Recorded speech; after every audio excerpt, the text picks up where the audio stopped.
Hello students, आज की इस वीडियो में आप देखेंगे 4 ऐसा प्रीपोजिशंस जो हमेशा आपको परेशान कर देता है और उस परेशानी से बचने के लिए वीडियो को लास्ट तक देखते रहिए।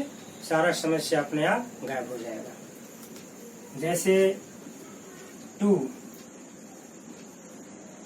कॉमन है, लेकिन टू में बहुत सारा एप्लीकेशन है। लेकिन टू का रिलेशन हमें देखना है टिल के साथ कैसे कंफ्यूज करता है और फिर अनटिल के साथ कैसे कंफ्यूज करता है, और इसके साथ एक आ जाता है आफ्टर। यही 4 प्रीपोजिशंस कहीं न कहीं एक दूसरे से कंफ्यूज हो जाते हैं। क्यों कंफ्यूज हो जाते हैं, कैसे हो जाते हैं, एक एक करके इसको समझेंगे। फर्स्ट में टू का बहुत सारा मीनिंग होता है। विस्तार से अगर बताया जाए तो टू 20-25 तरह का इसका यूज होता है।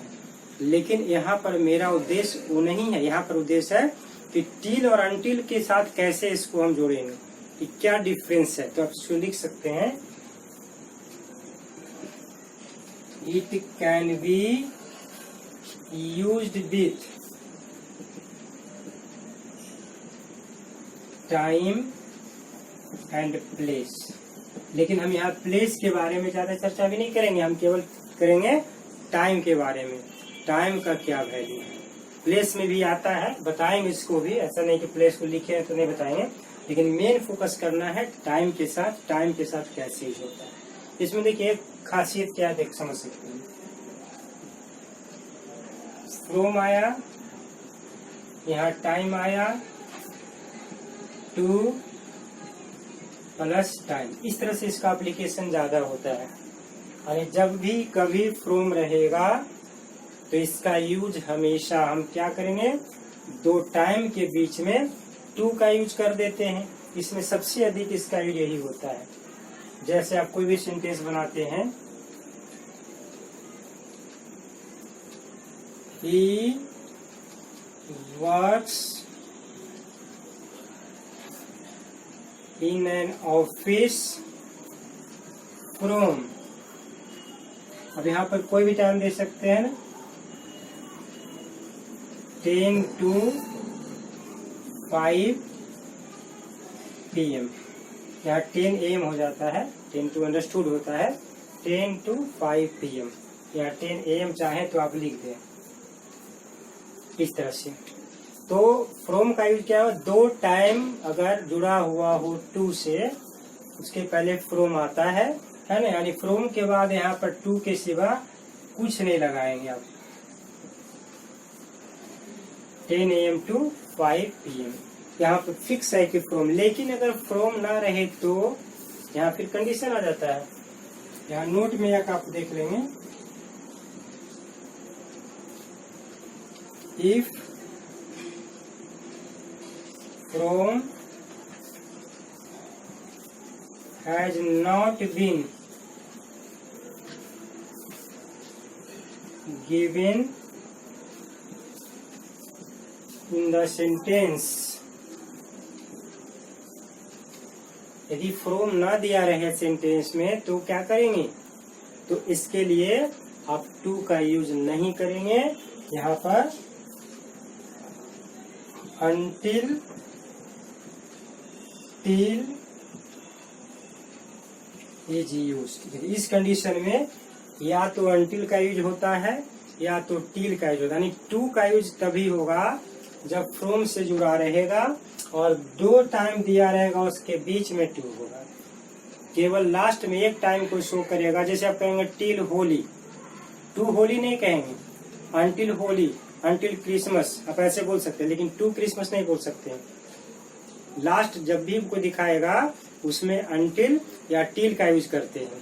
लेकिन टू का यूज हम तभी करते हैं जब 2 टाइम दिया हुआ हो और उसके पहले फ्रॉम आया हुआ हो। इस कंडीशन में स्पेशली हम इसका यूज करते हैं। चलिए अब देखते हैं टिल को।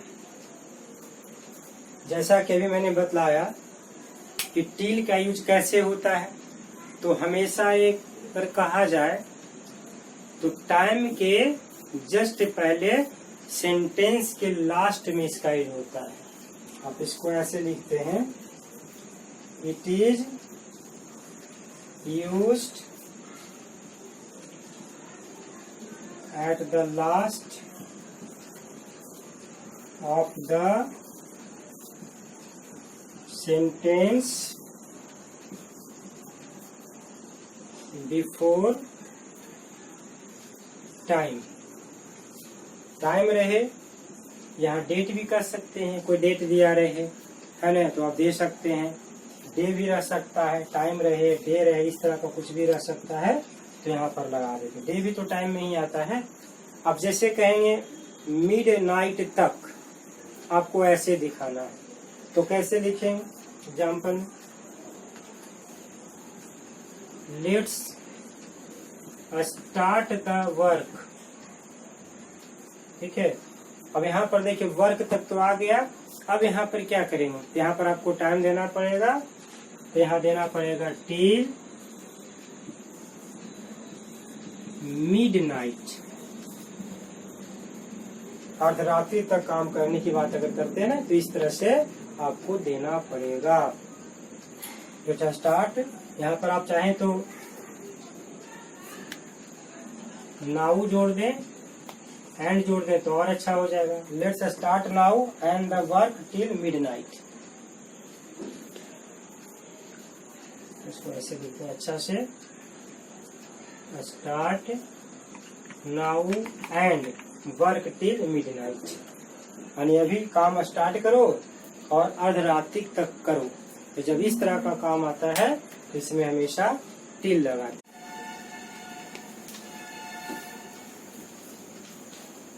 इसी तरह से अनटिल का यूज होता है।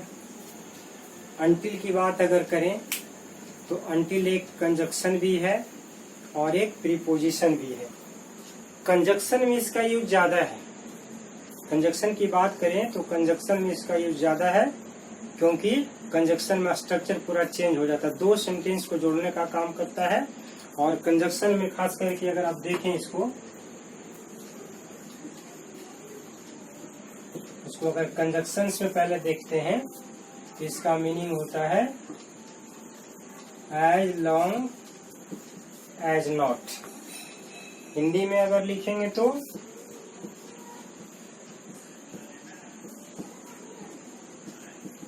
जब तक नहीं, और दो सेंटेंस को जोड़ने का काम करेगा ये। देखिए ऐसे कॉमा ऐसे, यानी या तो शुरू में रख सकते हैं पहला सेंटेंस के शुरू में, या सेकंड सेंटेंस के शुरू में रख सकते हैं। तो यहाँ पर भी अनटिल का काम और नेगेटिव सेंस में होता है। लेकिन हम यहाँ पर बात कर रहे हैं, इस पर विशेष चर्चा नहीं करेंगे। आप वीडियोज पहले का देख लेंगे, उसमें इस तरह की चर्चा मैं कर चुका हूँ। यहाँ पर केवल एक बेसिक कंसेप्ट ने दे दिया। यहाँ पर आप देखेंगे अनटिल को प्रीपोजिशन के रूप में कैसे यूज होता है।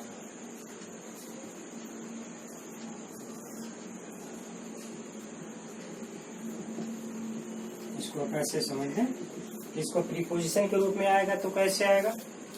तो इसको लिखेंगे आप, इट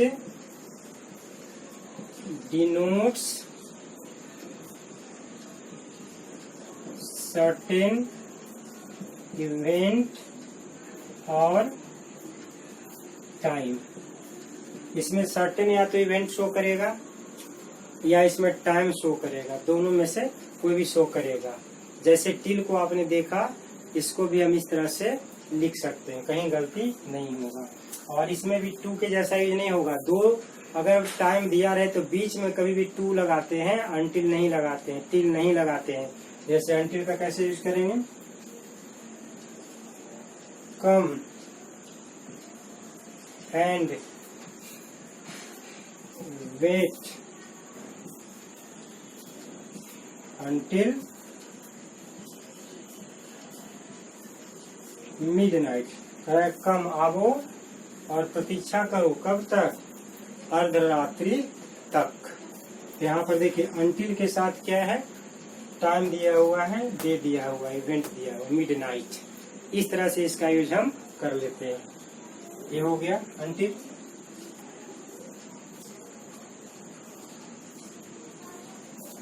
अब देखेंगे आफ्टर में। आफ्टर यानी दिया हुआ समय के बाद के लिए हम यूज करते हैं, तो इसको हम आफ्टर करते हैं। तो इसको आप लिख सकते हैं इस तरह से, it must be followed by a noun pronoun या फिर जेरंड कर सकते हैं। जेरंड आपको पता होगा, जेरंड का मतलब क्या होता है, वर्ब में, देखिए शॉर्टकट में समझ लें, वर्ब में एंज लगा करके और एज ए नाउन बिहेव करना। V4 के प्लेस पर आएगा तो वर्ब का फोर पार्ट कहा जाता है, फोर फॉर्म, हम उसकी बात नहीं कर रहे हैं। इसको नाउन की तरह बिहेव करें, या तो सब्जेक्ट पर रखें या ऑब्जेक्ट में रखें, तब कहलाता है कि जेरंड है। वर्ब के पोजीशन पर V4 कहलाएगा, वो जेरंड नहीं कहलाएगा। ये अलग बात है कि बनाने का वे वही होता है, लेकिन दोनों का एप्लीकेशन में काफी अंतर होता है। इसको आप कहते हैं वर्बल नाउन, जेरंड को कहा जाता है वर्बल नाउन, यानी वर्ब से बनता है नाउन, इसलिए कहलाता है वर्बल नाउन। इस तरह से इसको प्रोनाउन या जेरंड या नाउन के साथ इसको फॉलो करता है। अब जैसे कोई भी एग्जाम्पल आप ऐसे दे, मान लिया कि कोई भी एग्जाम्पल जिसमें कि आफ्टर का यूज आया हो, ठीक है, तो कैसे करेंगे, डोंट हैव अ मील। यहाँ देखिए हैव का यूज किया क्या पता है आपको? हैव का मतलब खाना भी होता है, हैव हैड ये सब का बहुत ज्यादा इसमें एप्लीकेशन होता है भोजन के लिए। डोंट हैव ए मील यानी भोजन मत करो। कब मत करो? तो यहाँ पर देखिए फिर लॉजिक है, एंड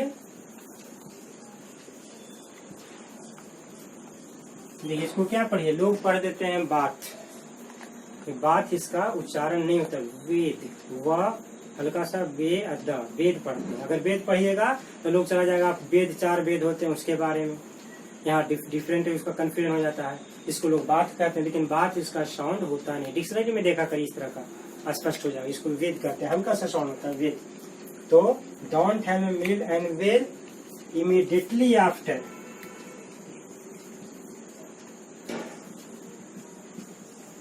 इमीडिएटली